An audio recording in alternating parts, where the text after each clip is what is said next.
아이고, 4월 꿈에 오셨습니다. 응? 무사히 건너오시느라.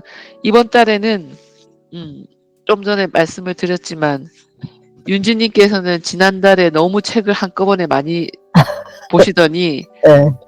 이번 달은 다이어트를 좀 해야 되겠다고 해서, 어, 다른 책 말고 딱 두 권만 신청해서 토지하고 믿을만치만 보신답니다. 자, 오늘은 시간이 조금 지나간 관계로 바로 넘어가겠습니다. 조문영 씨의 선생님의 빈곤 과정. 자, 시작해 주실까요? 서문부터. 빈곤은 어디에나 있다.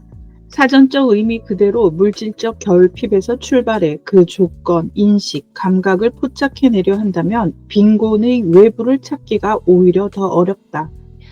한국 사회에서 복지가 국가의 역할과 무관한 사적인 문제로 인식되는 출발점이었다고 평가한다. 어쨌거나 연령 제한을 철폐한 대한민국 최초의 보편생활보장제도는 시민단체의 환영, 정부의 마지못한 수용, 대중 다수의 무관심 속에 등장했다. 이 제도의 직접 당사자인 가난한 사람들은 어땠을까? 기초법 도입 무렵의 시간으로 거슬러 올라가 보자. 여기까지. 오늘은 여기까지 하겠습니다. 어떠셨는지요? 좀 이해가 되는 것 같아요. 왜 우리나라는 좀 프랑스처럼 이렇게 프랑스가 왜 사회복지 제도는 잘 돼 있고 우리나라는 왜 그렇지 못하지? 막 그랬는데 진짜 복지가 세금에 의존하지 않으니 국가는 시민들의 사회적 위험에 대응해야 한다는 책임에서 비교적 자유로웠고 시민들 역시 국가에 대한 기대가 낮았다. 그러니까 복지를 개인의 그 책임으로 떠맡기잖아요. 한국은 너네가 알아서 해야 하는 연금이고 뭐고 다 모든. 그리고 한국 사람들 자체도 자기 세금에서 이렇게 떼나가지 않았으니까 좀 무관심하게 그러니까 각자 알아서 해야 하는 어떤 개인 플레이였는데 그게 왜 그런가. 그리고 이런 역사를 거쳤구나. 그래도 복지법이 이랬다가 저랬다가 이랬다가 이렇게 해서 지금의 그거에 이르렀는데 그럼에도 자꾸 이 국가는 자꾸 우리한테 개인한테 떠넘기려고 했구나. 우리나라는 책임지려고 하지 않고 너네가 알아서 해. 이제 아줌마한테 넘기고 그죠? 복부의 아줌마라는 이름을 만들어내서 우리 아줌마들 독하게 만들고 이게 그렇게 함으로 인해서 계속 차별화를 시켰구나. 진짜 노동할 수 있는 사람한테만 계속 그 기회를 주고 진짜 빈곤한 사람은 자꾸 빈곤에 머물게 했구나. 가난한 사람한테 왜 또 죄책감, 내가 이래서 가난하고 저래서 가난하고 한없이 죄책감 있는 사람도 또 가난한 거잖아요. 그 비해서 다른 사람한테 비해서 한없이 죄책감을 있으면 있는 대로 없으면 없는 대로 죄책감을 심어주면서 차별화를 시키면서 이런 보장제도를 만들어 왔구나. 그렇구나.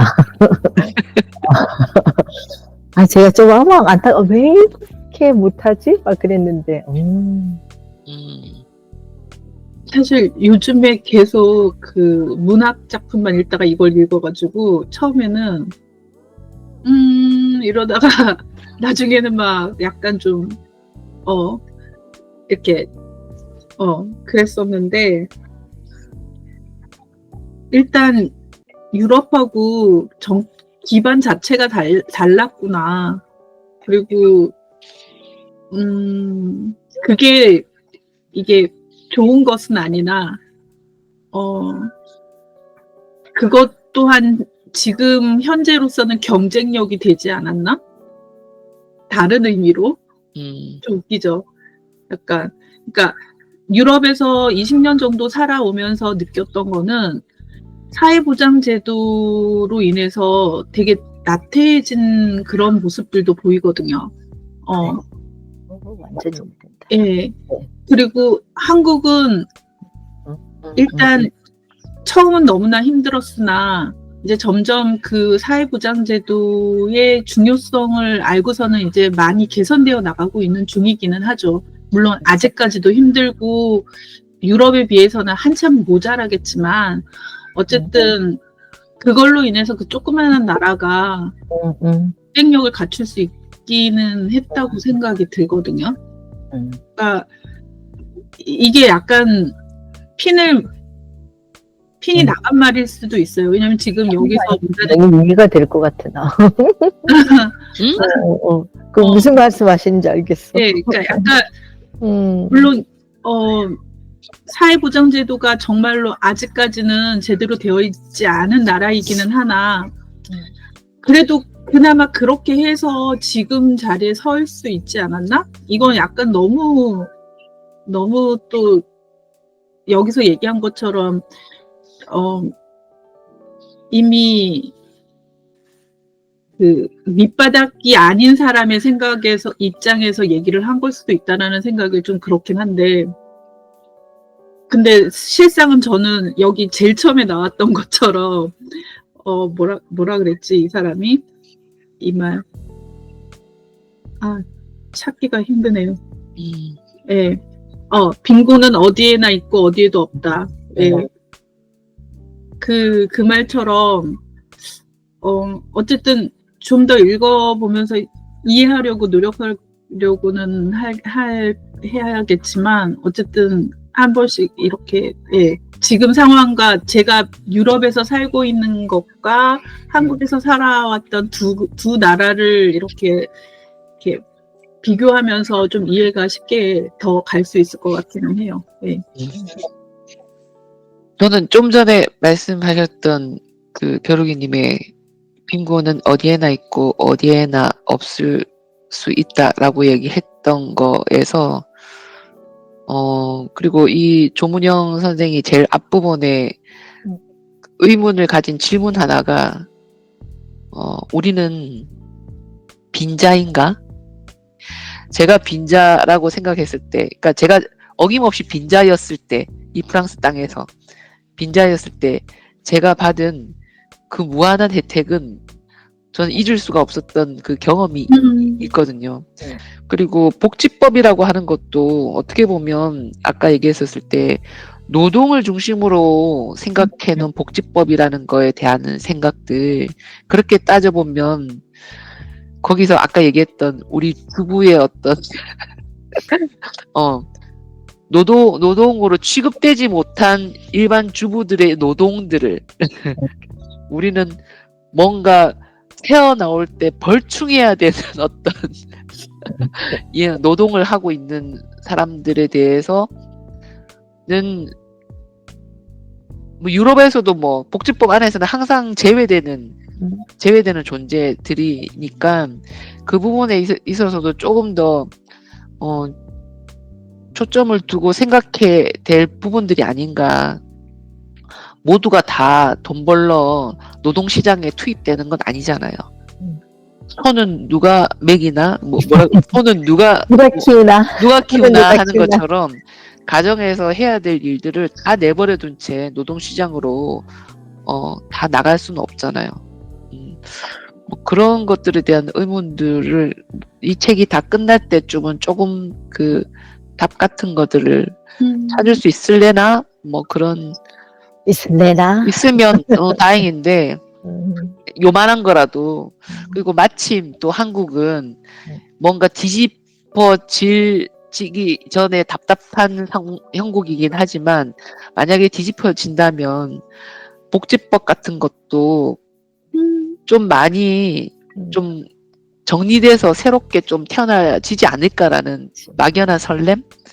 특히 한국은 그럴 수 있을 것 같아요. 그러니까 너무나 지금 그런 형국이니 좋은 때인 것 같지 않아요? 어떻게 따지면 그것도 그렇고 한국이라는 나라 자체가 되게 작고 그리고 그런 제도나 이런 것들이 유럽 어느 나라보다도 훨씬 이렇게 그걸 뭐라 그러죠?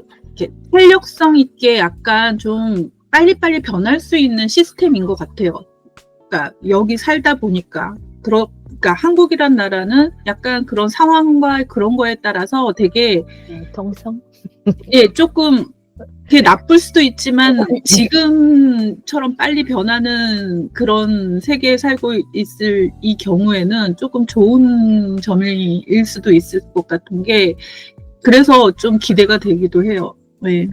맞아요. 이 나라, 예, 우리 회복 탄력성. 예, 맞아요. 어. 그런 것 같아요. 뭐할라 회복 탄력성. 제가 유튜브 뭐를 듣다 보니까 그 저희가 우리나라가 무슨 IMF를 겪고 막 이랬던 게 그때는 되게 안 좋은 상황이고 되게 힘든 그런 경우를 되게 많이 겪어왔으나 그걸로 인해서 그때 어떤 변환기를 맞아서 새로 시작하면서 여기 뭐 IT나 뭐 이런 쪽으로 더 빨리 접근할 수 있게 됐다. 뭐 이런 얘기를 어떤 전문가가 얘기를 하더라고요. 그런 얘기를 들으면서 왜 우리가 살면서도 어떤 힘듦이 있을 때 개개인이 확 성장을 하잖아요. 그런 것처럼 그런 어떤 결정적인 어떤 순간이 있어야 되는데 유럽은 그거에 비해서 정말 너무나 오랫동안 안정적인 그런 거에만 있지 않았나? 이런 생각을 하게 되더라고요. 그러니까 지금 우리나라는 또 정치적인 거나 뭐 어쨌든 경제적으로도 한번 쑤셔 박히면은 한없이 내려가다가 또 한번 치고 올라갈 때는 또 되게 빨리 가는 그런 나라니까 아마 좀 전에 얘기하신 것처럼 많은 변화가 있을 것 같다라는 생각이. 그런 설렘이 있습니다. 예. 아직까지 헌재는 결론을 안 내리고 있지만 안 내리고 있지만 이 무언가들이 조금 물꼬를 터뜨리는 어떤 그게 있으면 아마 우리가 한국으로 가는 여름 즈음에는 좋은 일이 있을지도 모른다는 부디 여름에 거기 광장에서 만날 수도 있죠. 그러니까 여름 엄마가 안 만날 수 있으면 좋겠다. 그게 다 좀 해결이 돼서 부디 우리 광장에 모이지 않기를. 아니 뭐 광장이 아니더라도 만나면 좋죠. 만나는 길 만나도 광장에서 막 이러면서 만나지 맙시다. 그러니까 하여튼 좋은 일이 있기를. 그리고 이 책이 조금 이렇게 학술지 비슷하게 연구서를 조금 대중서로 만들어가지고 이렇게 한 책이긴 해도 그래서 좀 단어가 조금 입에 안 붙고 하긴 한데 아마 뒤로 가면 그 현장 연구가 많아가지고 좀 실제 연구가 있어서 읽으실 때 조금 중간중간에 또 화난 부분들이 있을 거예요. 그러니까 너무 어려운 부분들을 막 단어에 집중하지 마시고 그냥 그냥 이렇게 한번 끝까지 읽어보셨으면 좋겠다는 생각이 듭니다. 저 처음에 혼자 읽었을 때는 그래 막 좀 그랬는데 같이 읽으니까 그래도 조금 명확해지는 것 같아요. 네, 다행입니다. 그래서 그냥 입에 안 붙더라도 끝까지 한번 후루룩 훑어보면 좋겠다는 생각이 듭니다. 네, 수고 많으셨습니다. 네, 오늘도. 감사합니다. 우리 몇 장까지 다? 자, 1부 다. 네. 읽고 오시면 될 것 같습니다. 3부, 마침 또 3부까지 돼 있어서 일단 1부 양은 많지만 그거까지 한번 읽어보겠습니다. 첫 주. 자, 좋습니다. 1, 2, 3. 한 주 잘 시작하시고. 네. 안녕. 안녕. How can it be? And you make my candy